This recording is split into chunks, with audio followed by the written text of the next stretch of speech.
You know, in a world with almost 200 countries, what's the one big idea that stops everyone from just constantly being at war with each other? It's not a treaty, and it's definitely not a weapon. It's this powerful, 350-year-old concept called sovereignty. It's basically the invisible wall that says, my country, my rules. But in our crazy connected world of global markets and viral ideas, you gotta wonder, are those walls starting to crumble? Is sovereignty becoming a myth? Okay, let's get into it. At its heart, everything we're talking about today really boils down to one simple question. In any given place, who gets to have the final absolute say? Who is the ultimate boss? The answer to that question, well, that's the whole ballgame. And here we go. The political scientist F.H. Hensley just nailed it with this definition. Sovereignty is this idea that within a country's borders, there's one authority that's final, full stop. And, just as important, no authority outside that country can overrule it. It's like the right to run their own house without your neighbors telling you how to decorate. Seems simple, right? But believe me, this idea didn't just pop up out of nowhere. It was born from centuries of total chaos.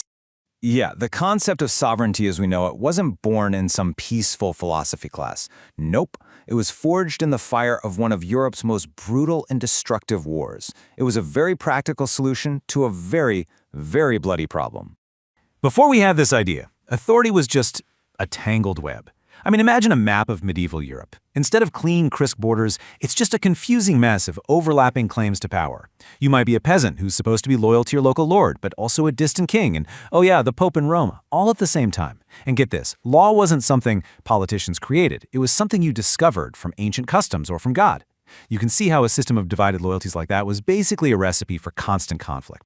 And that conflict just exploded into the 30 Years' War, a horrific period that literally tore Europe to pieces. So to finally stop the bloodshed, the totally exhausted powers of Europe signed the Treaty of Westphalia. And this treaty set up a new, much simpler system to keep the peace. The core idea was pretty radical for its time. Rulers would now have the final say within their own clearly marked border. So, this new framework, which we call the Westphalian system, basically ran on 3 simple rules. First, states, not empires, not the church, but states, are the main players on the world stage. Second, inside its own borders, the state's authority is exclusive. No one from the outside gets to meddle. And third, in the eyes of the law, all sovereign states are equal. That means a small country like Togo has the same legal standing as a giant like the United States. This was a truly revolutionary idea that completely changed the world map. Of course, this new system had some serious brainpower behind it. Thinkers like Jean Bodin argue that you absolutely needed one supreme power to stop society from collapsing into civil war. Then you have Thomas Hobbes, who took it even further. He believed that without an absolute authority, what he called the Leviathan, life would be, in his words, nasty, brutish, and short. For Hobbes, sovereignty was the price we pay for safety. But then Jean-Jacques Rousseau came along and completely flipped the script. He argued that true sovereignty doesn't belong to a king, it belongs to the people themselves. And that idea, popular sovereignty, is the bedrock of modern democracy. Okay, so with all these big ideas floating around, what does sovereignty actually look like on the ground? Well, political thinkers basically created a checklist to see if a state is really truly in charge. So let's get into the rules of the game. Let's run through this checklist, shall we? First, sovereignty has to be absolute. That means it's the highest court of appeal. There's no higher legal power it answers to. Second, it's exclusive. A government can't have, say, a rival militia controlling half the country. There can only be one boss. Third, it's indivisible. You can't have 2 supreme powers in one state, which is exactly why civil wars are such a huge threat to a country's existence. And finally, it's permanent. The government in France can change from a monarchy to a republic and back again, but the sovereignty of the French state, that stays put. Now, this is where things get really interesting. Sovereignty basically has 2 faces. There's internal sovereignty, which is all about power inside your borders. You know, the ability to make and enforce laws for your own people. But then there's external sovereignty. That's all about your status outside your borders. It's when other countries look at you and say, yep, you're independent and you're one of us. It's your entry ticket to the United Nations, to the whole club of nations. And you really need both to be a fully sovereign state. For hundreds of years, this whole Westphalian system seemed pretty rock solid. But in our modern world, well, some pretty serious cracks have started to show up in the fortress of the sovereign state. The old rules are being challenged in ways nobody could have imagined. Okay, so the first big challenge is the rise of human rights. After World War II, the UN Charter created this fascinating tension. On one hand, it fiercely protects the state's sovereignty, But on the other, it says states have to protect individual human rights. So, what happens when a state uses its sovereign power to abuse its own people?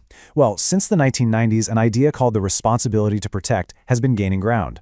It basically argues that if a state can't or won't protect its own citizens, then the international community has a right, maybe even a duty, to step in. The second huge challenge, economic globalization. Think about it. Today, money can zip across borders in a millisecond. So if a country tries to raise its taxes too high or create regulations that huge corporations don't like, those companies can just pack up their digital bags and move their money somewhere else. This puts a ton of pressure on governments to all play by the same business-friendly rules, which really limits their sovereign power to actually shape their own economies. And the third major challenge comes from above, from what we call supranational organizations.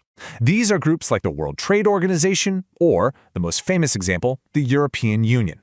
These are clubs where member states voluntarily agree to give up some of their sovereign power to a higher institution that can then make laws that are binding on all of them. And this is just a perfect example of what I'm talking about. In 1988, the British Parliament, the institution that was basically the model of supreme power for centuries, passed a law about shipping. But the European Court of Justice stepped in and said, nope, that law is unlawful because it violates EU rules. And the result?